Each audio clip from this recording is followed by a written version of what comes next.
नमस्कार साथियों, Ayush competition classes में आप सबका स्वागत है। हम पढ़ रहे हैं उत्तराखंड की जिला सीरीज और इसमें हमारा आज का टॉपिक है चमोली ज़िला। ये इसका आज चौथा और अंतिम भाग है। इसके अलावा हम 3 अन्य ज़िले भी बना चुके हैं जो हैं बागेश्वर, चंपावत और नैनीताल। तो शुरू करते हैं हम आज का अपना चमोली ज़िला। तो ये नक्शा हमें पूरा ध्यान होना चाहिए कि यहाँ पर कौन सा स्थान कहाँ पर है। चमोली के विषय में जो हम थोड़ी सी चीज़ें छूट गई थी हमारी पिछले 3 वीडियो में, वो हमने यहाँ पर लिखी हैं। पहला, चमोली में सिखों का कैलाश मानसरोवर। तो ये जो स्थान है सिखों का कैलाश मानसरोवर किसे कहते हैं, तो ये हेमकुंड को कहते हैं, हेमकुंड साहिब। इसके अलावा वीर चंद्र सिंह गढ़वाली विधानसभा परिसर, ये भराड़ीसैंण में है, गैरसैंण। तो गैरसैंण और भराड़ीसैंण, तो ये राज्य का दूसरा विधानसभा भवन है। सप्तबद्री, तो पंचबद्री हम पढ़ चुके हैं। इसके अलावा अगर 2 अन्य बद्री पूछी जाएंगी तो वो है नरसिंह बद्री जो कि जोशीमठ में है। ये लिखा हुआ है जोशीमठ नरसिंह मंदिर जो कि बसंत देव ने बनवाया था, और उर्गम घाटी में ध्यान बद्री। इसके अलावा गोपीनाथ या गोपेश्वर शिव मंदिर, तो ये स्थान है गोपेश्वर, अलकनंदा नदी के किनारे, और मंदिर है गोपीनाथ या गोपेश्वर शिव मंदिर। तो ये उत्तराखंड जो हमारा राज्य है, राज्य का दूसरा सबसे ऊंचा शिखर वाला मंदिर है। यहाँ पर 24 पौराणिक दरवाजे हैं और मान्यता है कि इस मंदिर में भगवान शिव का त्रिशूल और परशुराम का फरसा रखे हुए हैं। काश्तकार मेला कहाँ लगता है, तो काश्तकार मेला ग्वालदम में लगता है। ये स्थान है ग्वालदम। वैखानस तीर्थ, ये हनुमान चट्टी में है। हनुमान चट्टी की लोकेशन हम देख चुके हैं। गोचर मेला यहाँ पर है, और गोचर मेला सन 1943 में बर्नेडी के द्वारा प्रारंभ किया गया था, और यह प्रतिवर्ष भारत के पहले प्रधानमंत्री जवाहरलाल नेहरू के जन्म दिवस पर यानी 14 नवंबर पर इस मेला की शुरुआत होती है। संजीवनी शिखर, ये जो संजीवनी शिखर है ये औली में है। ये स्थान है औली साहसिक खेलों के लिए प्रसिद्ध है। घंटाकर्ण मंदिर पूछा जाएगा, घंटाकर्ण मंदिर कहाँ पर है। घंटाकर्ण मंदिर माणा गांव में है, यह है माणा गांव। इसके अलावा नंदा देवी मंदिर या राजराजेश्वरी मंदिर, यह मंदिर कुरुड़ में है। वंशी नारायण मंदिर, यह वंशी नारायण मंदिर भी उर्गम घाटी में है। तो पिछले वीडियो में हमारा जो 3 भागों में कुछ पॉइंट छूट गए थे वो पॉइंट हमने यहाँ पर लिखे हुए हैं। चमोली के विषय में अन्य जो फैक्ट हैं वो देख लेते हैं। नंदा राजजात यात्रा, यह नंदा राजजात यात्रा कांसवां से हेमकुंड के लिए होती है, और यह यात्रा 19-20 दिनों में पूर्ण की जाती है। कुछ किताबों में आपको 21 दिन भी मिलेगा। यह नंदा राजजात 2 होती हैं, एक छोटी नंदा राजजात है और एक बड़ी नंदा राजजात है। तो जो बड़ी नंदा राजजात है वह प्रतिवर्ष आयोजित नहीं होती, 12 वर्ष में इसका एक बार आयोजन होता है। यह 200 किलोमीटर की पैदल यात्रा है और विश्व की सबसे लंबी धार्मिक यात्रा इसको माना जाता है। इसमें चांदपुर गढ़ी के कुंवर भाग लेते हैं, और मेले की ये जो नंदा राजजात मेला है इसकी खास बात यह है कि 4 सिंग वाला मेड़ा इसमें जब 12वें वर्ष में मेले का आयोजन होता है तो यह मेड़ा प्रकट हो जाता है, और उसके बाद फिर यह मेड़ा दिखाई नहीं देता। तो इस मेले में मां नंदा के लिए जो भी भेंट है, जो अन्य सामग्री है वो इस पर लाद दी जाती है। माता मूर्ति मंदिर, यह माता मूर्ति मंदिर माणा गांव में है। माणा गांव की लोकेशन ये रही। तो यहाँ पर माना जाता है कि इसी के पास में बद्रीनाथ है और ये माणा, तो बद्रीनाथ जी की जो माता का मंदिर है वो माणा गांव में है, और भगवान बद्रीनाथ प्रतिवर्ष वामन द्वादशी के दिन अपनी माता से मिलने के लिए माणा गांव जाते हैं। MSME शिल्प हाट अगर पूछा जाएगा तो MSME शिल्प हाट भीमतल्ला में है, चमोली में। हर्बल गार्डन, ये हर्बल गार्डन राज्य में कई स्थानों पर हैं, लेकिन जो माणा गांव में है यह राज्य में सबसे ऊंचाई पर स्थित हर्बल गार्डन है। कुरुड़ से बेदनी, तो ये लिखा हुआ है बेदनी, तो यहाँ पर ये थराली नारायणबगड़ होते हुए बेदनी रूपकुंड के लिए जो यात्रा शुरू होती है उसे नंदा राजजात कहा जाता है। तो कुरुड़ से बेदनी तक छोटी नंदा राजजात यात्रा होती है, और यह छोटी नंदा राजजात प्रतिवर्ष आयोजित की जाती है। जानती मेला, यह जानती मेला पांडुकेश्वर में लगता है। ये स्थान है पांडुकेश्वर और प्रत्येक छठे वर्ष मतलब हर 6 साल में यहाँ पर पांडुकेश्वर उत्सव का आयोजन होता है। तो पांडुकेश्वर, ये पांडु जो नाम है ये पांडवों के पिता का नाम है और कर्ण का जन्म यहीं पांडुकेश्वर में हुआ है। इसके अलावा माना जाता है कि पांडवों का जन्म भी पांडुकेश्वर में हुआ था और उनका अन्य जो जनेऊ संस्कार वगैरह है वह सभी चीज़ें पांडुकेश्वर में हुई हैं। तो पांडुकेश्वर को पांडवों से जोड़ा जाता है। हरियाली पूड़ा उत्सव यह नौटी में होता है। इसके अलावा बैरीतोक उत्सव, यह बैरीतोक उत्सव गमसाली में है। और इसके अलावा ये जो बद्रीनाथ है ये पैनखंडा क्षेत्र भी, जो ब्रिटिश गढ़वाल है उस समय इस क्षेत्र को पैनखंडा क्षेत्र कहा जाता था। चमोली के जो प्रमुख संस्थान है वो पूछे जाएंगे। हम देख लेते हैं कौन कौन सा। पहला पूछा जाएगा उत्तराखंड बोली भाषा संस्थान कहाँ पर है, तो उत्तराखंड बोली भाषा संस्थान गोचर में है। ये स्थान है गोचर, जहाँ पर हवाई अड्डा भी है। और 2016 में गोचर में उत्तराखंड बोली शोध संस्थान स्थापित किया गया था। जड़ी बूटी शोध एवं विकास संस्थान, तो ये स्थान है गोपेश्वर चमोली में। यहाँ पर जड़ी बूटी शोध एवं विकास संस्थान 1989 में स्थापित किया गया। राजकीय विधि कॉलेज गोपेश्वर, तो ये स्थान गोपेश्वर जहाँ पर उत्तराखंड का राजकीय विधि कॉलेज स्थापित किया गया है। स्कीइंग प्रशिक्षण संस्थान औली, तो औली में स्कीइंग प्रशिक्षण संस्थान है और यह संस्थान ITBP का है। हर्बल गार्डन माणा सर्वाधिक ऊंचाई पे, तो हम इसे पढ़ चुके हैं। माणा में हर्बल गार्डन है जो कि राज्य का सर्वाधिक ऊंचाई पर स्थित हर्बल गार्डन है। ऐसे हर्बल गार्डन अन्य स्थानों पर भी हैं। शीतकालीन सैफ खेल, तो 2011 में औली और देहरादून में शीतकालीन सैफ खेलों का आयोजन किया गया था। वन आंदोलन और वन्य जीव केंद्र हम देख लेते हैं। तो सबसे इम्पोर्टेंट है इसमें नंदा देवी जैव आरक्षित क्षेत्र, तो ये नंदा देवी नेशनल पार्क के पास में ही नंदा देवी जैव आरक्षित क्षेत्र है और 1982 में इसको बनाया गया था और यह 3 जिलों में है, चमोली, बागेश्वर और पिथौरागढ़। तो नंदा देवी जैव आरक्षित क्षेत्र 1982 चमोली, बागेश्वर और पिथौरागढ़ ध्यान रखना है। और 1988 में यूनेस्को के द्वारा इसे विश्व विरासत श्रेणी में शामिल किया गया था। नंदा देवी राष्ट्रीय उद्यान 624 वर्ग किलोमीटर, तो ये नंदा देवी राष्ट्रीय उद्यान भी यहीं पर है। इसका क्षेत्रफल पूछा जाएगा तो 624 वर्ग किलोमीटर है और 1982 में इसको स्थापित किया गया था। मुख्यालय है इसका जोशीमठ में, तो ये जोशीमठ नंदा देवी राष्ट्रीय उद्यान का मुख्यालय। इसके अलावा कांचुला खर्क कस्तूरी मृग प्रजनन केंद्र कहाँ है, तो ये क्वेश्चन कई बार उत्तराखंड लोक सेवा आयोग के द्वारा पूछा जा चुका है। कांचुला खर्क कस्तूरी मृग केंद्र चमोली में है और 1982 में बनाया गया था। मैती आंदोलन कल्याण सिंह रावत के द्वारा प्रारंभ किया गया ग्वालदम में, तो ये लोकेशन है ग्वालदम की और ये आंदोलन गढ़वाल क्षेत्र में काफ़ी ज़्यादा लोकप्रिय है। और जिन कन्याओं का विवाह होने वाला होता है वो अपने विवाह से पूर्व या विवाह के समय अपने मायके में एक पेड़ लगाती हैं और विदाई के बाद उस पेड़ की देखभाल उसकी सहेलियाँ करती हैं। डूंगी पैंतोली आंदोलन, ये भी चमोली में प्रारंभ हुआ था और ये बाज के जंगलों को काटने से बचाने के लिए शुरू किया गया।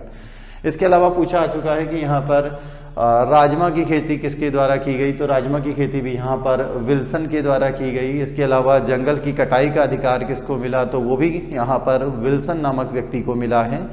और यहाँ पर विल्सन ने ये जो यहाँ पर साल वगैरह की लकड़ी बहुत ज़्यादा हुआ करती थी, तो उन लकड़ियों को काट के उनके गट्ठे नदी में बहाकर भेजने का एक तरीका निकाला। तो ये भारत में जब रेलवे लाइन का निर्माण हुआ तो उसके लिए लकड़ियों की आवश्यकता पड़ी, स्लीपर जो बनाने के लिए या अन्य चीज़ों के लिए।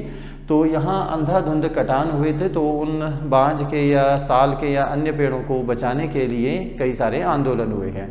तो ये जो सबसे आसान तरीका इन पेड़ों को काटकर ट्रांसपोर्ट करने का जो आसान तरीका है वो विल्सन ने खोजा था।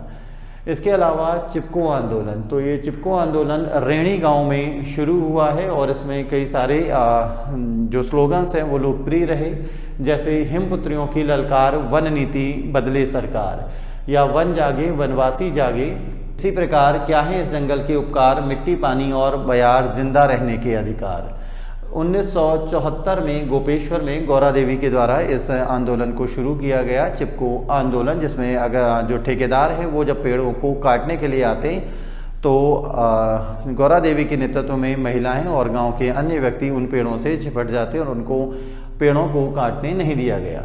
हिमालय बचाओ देश बचाओ ये नारा सुंदरलाल बहुगुणा के द्वारा दिया गया। 1982 में रेमन मैग्सेसे पुरस्कार से सम्मानित भट्ट भी इस आंदोलन से जुड़े और चमोली में पेड़ों का कटान, अंधाधुंध जो कटान हो रहा था उसको रोका गया। आगे जड़ी बूटी शोध संस्थान, यह गोपेश्वर में है और 19 गोपेश्वर ये लोकेशन है गोपेश्वर की, तो जड़ी बूटी शोध संस्थान गोपेश्वर 1989 में स्थापित किया गया। अगला केदारनाथ वन्य जीव विहार, तो यहाँ की तरफ ये रुद्रप्रयाग जिला है और यहाँ पर केदारनाथ आएगा, तो ये केदारनाथ वन्य जीव विहार चमोली और रुद्रप्रयाग 2 जिलों में फैला हुआ है। तो ध्यान रखना है केदारनाथ वन्य जीव विहार चमोली प्लस रुद्रप्रयाग 2 जिलों में है। इसका क्षेत्रफल है 957.20 वर्ग किलोमीटर और इसकी स्थापना की गई थी सन 1972 में। तो यहाँ से एक प्रश्न हर बार जो हमारी परीक्षाएं हैं उसमें बनता है।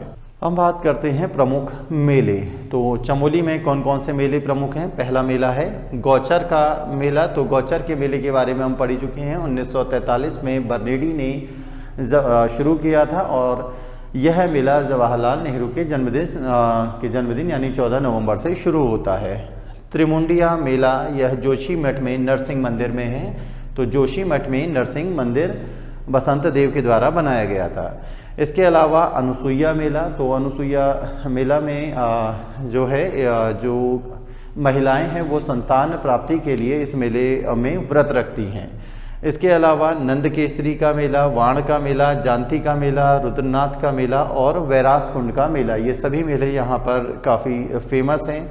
तो पूछा जा चुका है ये जो वैरास कुंड है यहाँ पर रावण ने ब्रह्मा जी की तपस्या की थी और उनको अपने 10 जो उसके शीश थे उसमें से 9 शीश चढ़ा दिए और जब 10वां शीश चढ़ाने लगा तो ब्रह्मा जी के द्वारा रावण को दर्शन दिए गए और वरदान दिया गया। तो वहाँ पर रावण ने ब्रह्मा जी से ये वरदान मांगा कि मनुष्य और वानर छोड़कर कोई भी अन्य उसका वध न कर पाए। इसी कारण भगवान राम को मनुष्य के रूप में रावण का वध करने के लिए जन्म लेना पड़ा। तो उत्तराखंड समूहगाम में प्रश्न पूछा जा चुका है कि ये वैरास कुंड कहाँ है, मतलब रावण की तपस्या स्थली कहाँ पर है, तो ये वैरास कुंड में है। ठीक है। जानती का मेला सारे ध्यान रखने हैं। कुलसारी का मेला ध्यान रखना है। कांसुआ का मेला ध्यान रखना है। ये जो मेले हैं नंदा राजजात से संबंधित हैं। तो ये नंदा राजजात जो कि 12 वर्षों में आयोजित होती है, हम पढ़ चुके हैं। नंदा राजजात यात्रा कांसुआ से हेमकुंड तक की ये यात्रा है जो कि 19 से 20 दिनों में आयोजित की जाती है। 12 वर्षों में 280 किलोमीटर पैदल यात्रा है। तो इसमें कई जहाँ भी यात्रा का पड़ाव रुकता है वहाँ पर मेलों का आयोजन किया जाता है। जैसे इड़ा बधानी का मेला, ये कर्णप्रयाग के पास में शुरू होता है। नौटी का मेला इसी के पास में है जो कि सिद्धपीठ भी है। यहाँ पर एक त्रिआयामी श्री यंत्र भी है। कांसुआ का मेला, कुलसारी का मेला, मुंदोली का मेला, ये नंदकेसरी, वाण, जानती, तो ये जो मेले हैं ये सभी मेले नंदा राजजात से संबंधित है। कहाँ तक? जानती के मेले तक। ये 2 मेले इसके अतिरिक्त हैं। इसके अलावा आदि बद्री का मेला, तो आदि बद्री ये स्थान हम पढ़ चुके हैं। इसको नौथा या नोटा कौर्थिक भी कहा जाता है और माना जाता है कि यहाँ पर ऋषि नारायण ने तपस्या की थी। यहाँ पर नारायण मठ है और 16 मंदिरों का समूह है। तो ये प्रमुख मेले हमें ध्यान रखने हैं चमोली जनपद से। अब हम बात करते हैं चमोली के प्रमुख व्यक्तित्व की, वहाँ पर कौन कौन सी पर्सनैलिटी हैं। तो सबसे पहले प्रमुख व्यक्तित्व में नाम आता है सुंदरलाल बहुगुणा। पूछा जाएगा सुंदरलाल बहुगुणा कौन है? यह पर्यावरणविद हैं और चिपको आंदोलन से जुड़े हुए हैं। तो गौरा देवी ने चिपको आंदोलन शुरू किया था जिसको सुंदरलाल बहुगुणा और चंडी प्रसाद भट्ट के द्वारा आगे बढ़ाया गया। तो हिमालय बचाओ देश बचाओ नारा किसका है, हमें ध्यान रखना है, यह है सुंदरलाल बहुगुणा के द्वारा यह नारा दिया गया। इसके अलावा चंडी प्रसाद भट्ट, तो चंडी प्रसाद भट्ट कौन है, यह भी पर्यावरणविद हैं। गांधी शांति पुरस्कार इन्हें मिला है 2013 में। इसके अलावा पर्यावरणविद और सामाजिक कार्यकर्ता हैं। 1982 में इन्हें रेमन मैग्सेसे पुरस्कार से सम्मानित किया गया। गौरा देवी चिपको आंदोलन से संबंधित है। 1974 में रैणी गांव में इन्होंने चिपको आंदोलन प्रारंभ किया। परिमार्जन नेगी भारत के शतरंज के प्रसिद्ध खिलाड़ी हैं। तो ये प्रश्न कई एग्जामों में आ चुका है। परिमार्जन नेगी चमोली से संबंधित के रहने वाले हैं और शतरंज खेल से संबंधित हैं। सुरेंद्र सिंह कनवासी को भी अर्जुन पुरस्कार प्राप्त हो चुका है और यह नौकायन से संबंधित हैं। देव सिंह दानू सुभाष चंद्र बोस के अंगरक्षक थे। तो ये प्रश्न पूछा जा सकता है। अगला है सत्येंद्र सिंह रावत, ये चमोली के घुनी गांव के रहने वाले हैं और बॉक्सिंग खेल से संबंधित हैं। आगे नाम है आदित्य नारायण पुरोहित।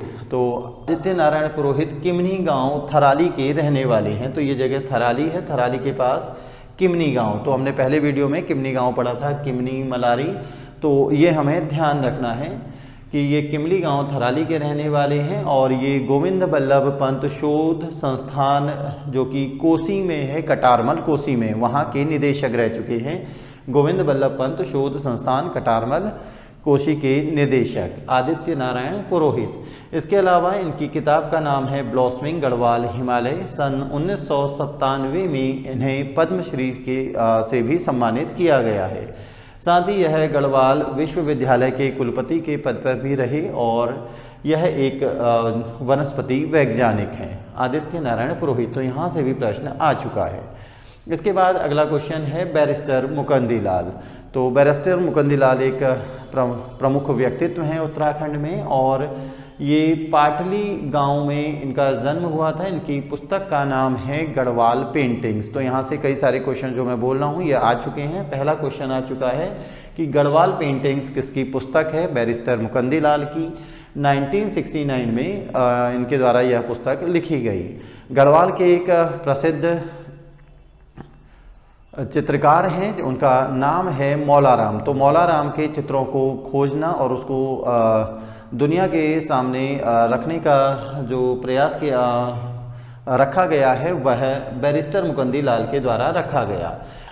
इसके अलावा पेशावर कांड के में जो लोग शामिल थे उनका मुकदमा भी बैरिस्टर मुकुंदी लाल के द्वारा लड़ा गया। तो ये दोनों क्वेश्चंस इंपॉर्टेंट हैं। गढ़वाल पेंटिंग्स किसकी रचना है, मौलाराम की जो चित्रकारी है दुनिया के सामने किसने रखी, और पेशावर कांड के नायकों का मुकदमा किसने लड़ा, बैरिस्टर मुकुंदी लाल। हिमांशु असनोड़ा ये भी चमोली के रहने वाले हैं और उत्तर प्रदेश की रणजी टीम के खिलाड़ी या वहाँ क्रिकेट यूपी से यह खेला करते हैं। श्रीधर किमाठी आज़ाद यह भी एक प्रसिद्ध स्वतंत्रता संग्राम सेनानी हैं और चमोली के रहने वाले हैं। मौलाराम गढ़वाली चित्रकला के प्रमुख स्तंभ हैं और इनके कई सारे जो चित्र हैं वो पूछे जाते हैं। इसके अलावा अनुसुईया प्रसाद बहुगुणा, तो अनुसुईया प्रसाद बहुगुणा भी यहाँ चमोली क्षेत्र से जुड़े हुए थे और गढ़वाल युवा सम्मेलन 1921 के ये अध्यक्ष थे। इन्हें गढ़ केसरी इनकी उपाधि है। तो पूछा जाएगा गढ़ केसरी कौन है, अनुसुईया प्रसाद बहुगुणा।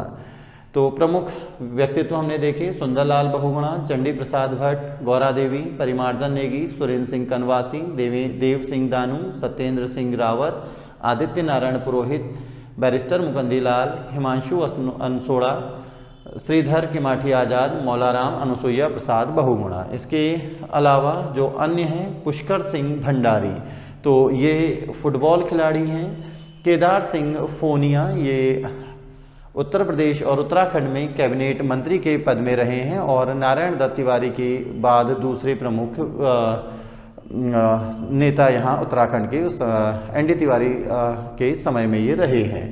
इसके अलावा इनकी कुछ किताबें हैं, जैसे उनके नाम हैं उत्तराखंड के धार्मिक व पर्यटन स्थल, उत्तरांचल से उत्तराखंड के 12 वर्ष, valley of flowers and the travellers guide to Uttarakhand.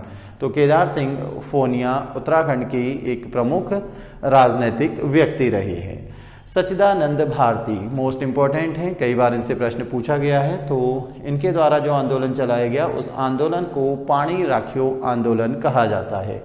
इन्हें इंदिरा गांधी पर्यावरण पुरस्कार से सम्मानित किया गया और यह पुरस्कार इन्हें मिला है 2015 में। सच्चिदानंद भारती इनके द्वारा दूधातोली में रागा वृक्ष कटान रोकने के कारण ये चर्चा में आए। तो ये जो क्षेत्र है अल्मोड़ा, पौड़ी और इधर चमोली, यहाँ तो दूधातोली है जहाँ से 5 नदियाँ निकलती हैं और यहाँ पर इन्होंने रागा वृक्ष का जो अंधाधुंध कटाई हो रही थी उसको रोकने का प्रयास किया। इसके अलावा यह जल संरक्षण या जल तलाई से भी संबंधित हैं। इनके द्वारा 15 लाख से अधिक पेड़ लगाए गए हैं।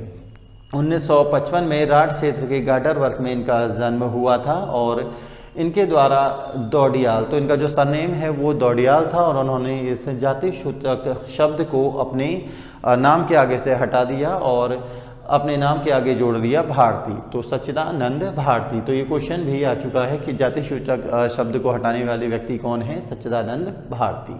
तो ये हमने अभी पूरा पढ़ा चमोली में जो प्रमुख व्यक्तित्व है। तो आज के वीडियो में हमने क्या देखा कि वन और वन आंदोलन या वन्यजीव केंद्र, चमोली के प्रमुख व्यक्तित्व, इसके अलावा यहाँ पर जो मेले आयोजित होते हैं इन मेलों के विषय में देखा और चमोली में जो पिछले 3 वीडियो में हमारे कुछ फैक्ट रह गए थे उनको किया। तो ये आज हमारा ये चमोली ज़िला पूरा यहाँ समाप्त होता है और इसके बाद हम अपना नया ज़िला लेके आएंगे अल्मोड़ा। इसी के साथ हमारा आज का ये टॉपिक समाप्त होता है। धन्यवाद।